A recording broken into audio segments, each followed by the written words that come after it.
Good morning. It's Monday, May 27th, and it's Memorial Day.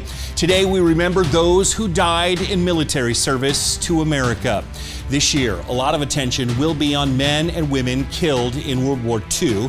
That's understandable with the 80th anniversary of D-Day just around the corner. And World War II was, after all, America's second deadliest war. Second, that is, to the Civil War, the conflict that actually gave rise to Memorial Day. This holiday of remembrance was once known as Decoration Day. And to this day, the graves of America's fallen soldiers at home and overseas are decorated with flags and flowers, many of them poppies. The poppy has become a symbol for remembering fallen warriors.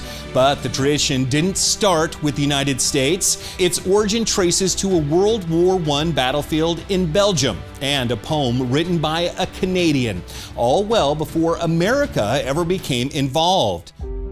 In Flanders field, the poppies grow, between the crosses, row on row, that mark our place, and in the sky, the larks still bravely singing fly, scarce heard amid the guns below. John McCrae wrote that first stanza as he sat in the back of an ambulance. He had just conducted a funeral service for a friend killed the day before during the Second Battle of Ypres. McCrae wasn't actually a chaplain. He was a doctor, but he often filled in when chaplains were not available.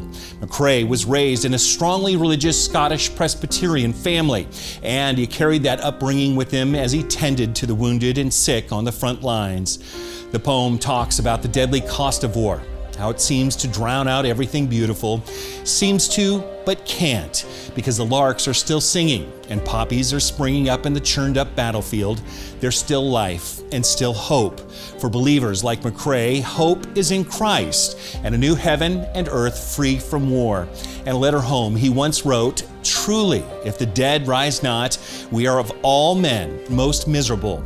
That sounds a lot like a verse in Corinthians. The poppy was officially adopted as a symbol of remembrance by the American Legion in 1920, and in Europe, poppies were sold to raise money for war orphans.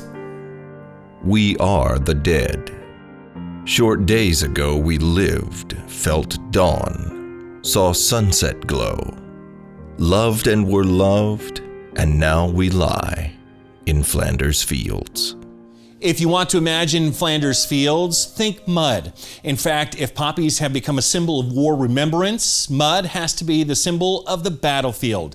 Soldiers lived in mud, fought in mud, and many lay dead in the mud of Flanders fields. Several years ago, one artist took up that symbol and used it to create a sculpture of a battle-weary soldier. Tubes dripped water from above, causing the whole thing to dissolve in a matter of days. One of the things the battle is remembered for was the incessant rain that fell in just over 3 months, and it turned the battlefields into really a sea of mud.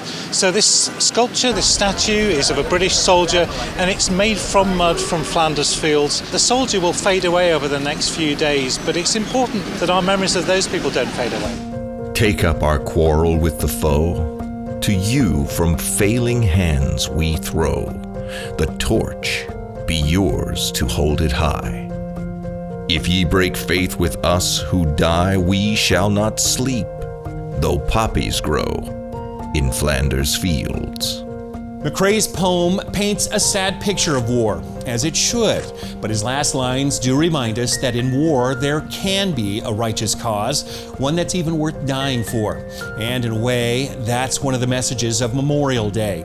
We don't want to break faith with those who have died, and that can be a powerful reminder to our leaders that if they must put men and women in harm's way, they must be sure the cause is right.